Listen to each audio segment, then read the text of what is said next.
my name is Andrew Graff from Texas A&M University, and like Dr. Patrick, went on a study abroad in the summer of 2015 and studied the genus Odontomachus. I want to thank Dr. Woolley, who's also with me. He co-authored this as well, and he was a significant help during this research project. Alright, so some introduction. Odontomachus is Latin for large tooth or large jaw. It is a genus that was described by Latreille in 1804. These ants are characterized by these amazing mandibles, as you can see. They snap shut at incredibly high speeds and are triggered by those hairs, kind of like how a Venus flytrap is triggered by the psyllum outside of the plant. Now, when these snap shut, they're considered by some to be one of the fastest animal predatory reactions known to man. And they use these as a predation, as a weapon of predation. But because of these jaws, they've also developed a defense mechanism. So the ants will go out, they tend to stick to leaf litter, lower the ground. You're not going to see them much out. They're not like money ants. You see they're very wide out and open. You're going to see them foraging everywhere. These guys will stick to the dark and the quiet, and they will hunt with those jaws. But if they're threatened, they can actually use the force of these jaws to propel themselves backwards away from their attacker. They can also use the jaws to propel an attacker away from them, should they be small enough, so like an arthropod or a different ant. And as for habitat, they like to stick to leaf litter areas are well hidden. You find them under logs. You also find them around termite colonies as well. And here's a quick GIF on this. This is slowed 2,500 times. That is the danger zone. If you're a tiny insect, you do not want to be between them. That footage was taken by the Protect Lab. As you can see, there are many hairs there that they use to trigger these off. The resolin in the muscles in the head of this ant are elongated, as you can see by the head. Very powerful stuff. It's like having a super band just waiting to release it off. Now, this is an escape behavior. So, ant lions, most of you are familiar with them, they have very powerful jaws, and they're very effective at getting ants in the pits and taking them down. But the ant lion here has clearly grabbed the ant by the abdomen, but there's enough force in those jaws to rip it out of the jaws of the ant lion before the ant lion's even let go. The jaws just go shut when it's launched away, and then it opens them. That's some intense stuff. Now, another shot right here, you can actually see the impact. The ant lion hasn't even had a chance to bite it yet. It is at the ground, and you can see the impact of the granules of sand flying off. As not until it's out of the pit, the ant lion decides to snap it out of the jaws shut. Of course, this is slowed down significantly. Andy Suarez of the Social Insect Laboratory and Fred Larrabee got this footage in one of their research papers. Alright, now on to Dominica. So, as a colleague earlier mentioned, Dominica is an Alyssa antilles. It's a small island, about 750 square miles across. It's very small. You could hike in a couple of days right across the island if you wanted to. And while it's small, it is a very different kind of biodiversity. It's very intense. There's so many things that no one's even noticed yet. And that's why the study abroad, going back and forth for almost a decade or more, has come forth with so much information for study and field research projects. So you never know what you're going to find. Now, Dominica is brought up into 10 different parishes. Most of our operations around our research center were in the St. Paul parish. And go on to some pictures here. So here's some images we've gone. This is the research center. We have a nice stream going down. The research lab is kind of pitted between two mountains. You have this nice shot of the Atlantic Ocean. You wake up every morning, it's really nice to look at. This is the insect vacuum from BioEquip that unfortunately shorted because I forgot 120 volt versus 220 when charging it. So I had it hands-on with the ants, which I did not want to do at first.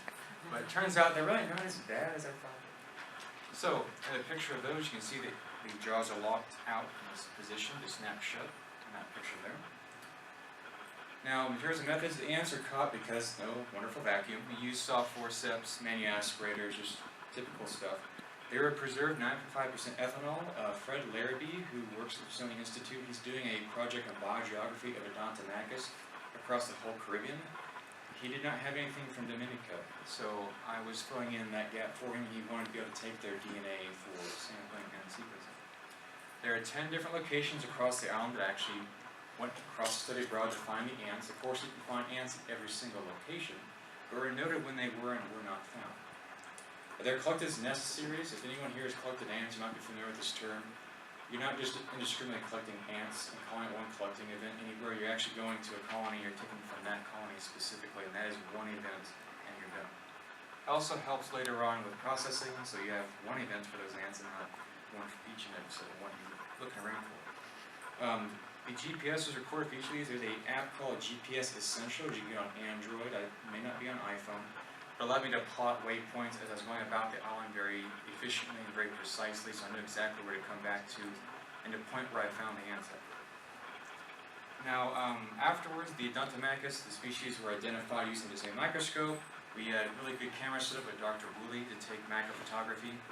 And I spoke with the Suarez lab and Fred Larrabee back and forth to make sure my IDs were correct, in which they were. Now, this orientation has been shifted, and let's note, I thought this would be a way to get it bigger on the screen, so north is this way. Anywhere where that was red is actually where we found the ants. Yellow is where they were not found at all.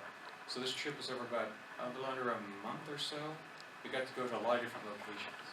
And you know, some of these places are the higher elevations are where we did not find the ants. We'll get that in a second. Going into results, before we continue to talk about the two species found, so most predominantly was Odontomachus boweri. These can be found throughout the Caribbean, the Western Antilles. It's a very common species of Odontomachus, described by Emery in 1892. Now, Odontomachus ruginosus, there was only found 2 specimens the entire trip, and it was at a botanical garden inside the capital of Brazil. Described by Smith in 1937. So to distinguish between these two, when you get to the node on the petiole, the Odontomachus boweri is slightly more or less concave. You can see it's kind of jutting out right there, whereas ruginosus is more, it's more of an aggressive angle you got going there, and typically the spike lends off thinly a lot more than you're going to get with Odontomachus boweri. And of course, what's not always that reliable, sometimes Odontomachus boweri sticks to having a brownish black color, whereas ruginosus is slightly more orange, but there are color variations, you can't always rely on that. Now, here's some pictures. Me and Dr. Willett took these photos. We knew we could never beat Alex Wild, but we thought maybe we could beat like ant web material, like we'd be good enough for ant web, so we really tried really hard. This is a Odontomachus boweri worker. You know the jaws, the trigger hairs, and of course they're ponerines, they sting if they get a hold of them. Here's a male. The funny thing is, it's kind of a shameful thing, but I didn't realize this was the males till I dug them out of a colony. We were light sheeting almost every night, and these are coming in droves. I had no idea they were actually the males. I feel really bad about that. I should have noticed that. All right, here's a queen. And I don't know if it was noticed before, but on the worker earlier, kind of a characteristic thing on the Odontomachus, look at the mesopleuron. They're almost always completely smooth and shiny. There's no striations, no hairs, no nothing. It's just smooth. I see that mesopleuron there a lot better. I'm not sure. It looks shinier on my screen. And here's ruginosus. It's slightly more orange. The jaws, they kind of a little more elongate than the boweri. But take note of the node right there compared to the picture earlier. And here's the queen. So there's the 2 specimens found, and unfortunately, because only 2 are the ones I had to put on mounting, so they were used and sent to Fred Larrabee. Once again, you can see right there, mesopleuron and the node on that shape. Alright, so as for elevation, so everywhere that was collected, I know the elevation, where it was found, what was going on there. The Odontomachus boweri dominated all the samples. Ruginosus showed up only once, but only 2 specimens. Now, the trend with these is that they typically stay at elevations that are between, like, say, 1,000 to 2,000 meters, but you weren't finding them anything above that. And I'll get to that in just one moment. Right here, the areas they were not found. So, in the East Nature Trail, Lake Latang, Lake Boweri, follow that trend. They were too high up. St. David's Bay, I still recorded that. It wasn't really appropriate habitat. It was sandy. It was out the river mouth to an ocean. You're probably not going to find Odontomachus there, but I recorded it anyways just for the sake of I looked and didn't find it. Now, what's interesting is that also when you get to those elevations, you don't find any termites. And I'll talk about that here in a moment. So, of course, they prefer damp soil, on the rocks, on logs, like leaf litter. You'll find them all around those areas. But you also find them inside living or live termite mounds. I read a lot about Odontomachus. You know, termites are a ponerine food specialty. Love it. They will go for these, they will take them, it's an easy protein snack. You hear about them raiding the colonies all the time. These guys were actually living inside the termite mounds. They established their colonies at the base where the terrestrial mound was meeting the ground. And that's every time I flipped one over, you found a small Odontomachus colony that brooded and everything. Alright, as for discussion, they weren't found at high elevations, Davis Bay being the exception. I think I'm trying to tie that to the termites. Anywhere that was as high elevations, we found other ants. I mean, it wasn't too high for any ants. It was just Odontomachus was not there. After extensive search, we searched for all the typical places, your logs, your leaf litter, everything. Not there at all. But the note was that there weren't termite mounds either. Odontomachus, we're going to notice, it's actually a new record for the island. It was a record for it in Guadeloupe, so it's not entirely unexpected. Guadeloupe's just north of Dominica. And being the botanical gardens, it's very easy. Someone could have just ordered a plant from a local island, say, we want this in the garden. And there was a pot full of Odontomachus ruginotus, and boom, we've got them on the island. They're actually considered invasive, so they're definitely not native. Living in termite mounds. So I'll talk about this. So a lot of you know termites are amazing when it comes to microclimates. They build this mound, they can control humidity, temperature, everything. The ants, in a way, are getting this, because this is what I'm thinking is going on, they kind of get a free ride. These ants, termites are a wonderful food source. They like to hide leaf litter. If they could just never leave and come out in the light, they'd be happy. So they go inside a termite mound, they establish a colony. The temperature, humidity, everything is great for the brood at that low level on the ground, and they never have to leave, unless they have their natural flights and go to start new colonies. But they get everything they need living inside a termite mound. And what's cool is when I flipped these over, because I don't have any photos, I didn't think to take them, you could see this partitioning of space. The termites would keep to themselves, the ants would keep it like a no man's land between the bottom and the rows and the galleries of termites inside the actual mud mound, or the ants were at the base on the ground. It's pretty interesting to see. So I'm hoping in the future someone in this Dominica trip will try to look in that relationship and see if there's more to it. Because once again, I've never found anything written about these relations. It's always abandoned termite colonies, or they are just raiding the nest. But it could be you're just seeing the end result. Maybe the Odontomachus invade, they take advantage of the nest, they live in there, and eventually they burn out the termites. So it'd be just nice to see if there's more info about that in the future. And of course, the ants, the Smithsonian Institute, Fred Larrabee, wanted for DNA sequencing. It's kind of cool as an undergrad, like, oh, my stuff at the Smithsonian. That was kind of nice. I didn't expect it all. I just came to collect ants, and somehow it turned into all that. I think that's it for that. Acknowledgements, Dr. Woolley, his amazing photography.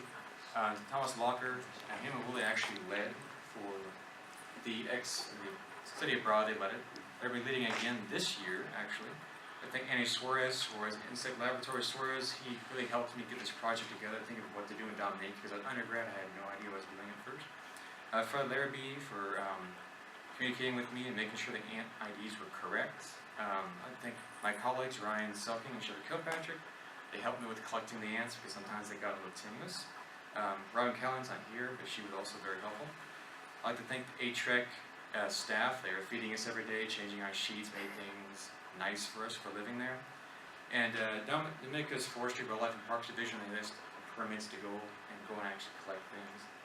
And finally, Natalie Cartwright, she's the person working in and actually makes study abroad possible, so she has to coordinate everything. Without her, these trips wouldn't happen. And I think that's it. And references, if you want them, they're a plethora. Thank you. Unfortunately, we don't have time.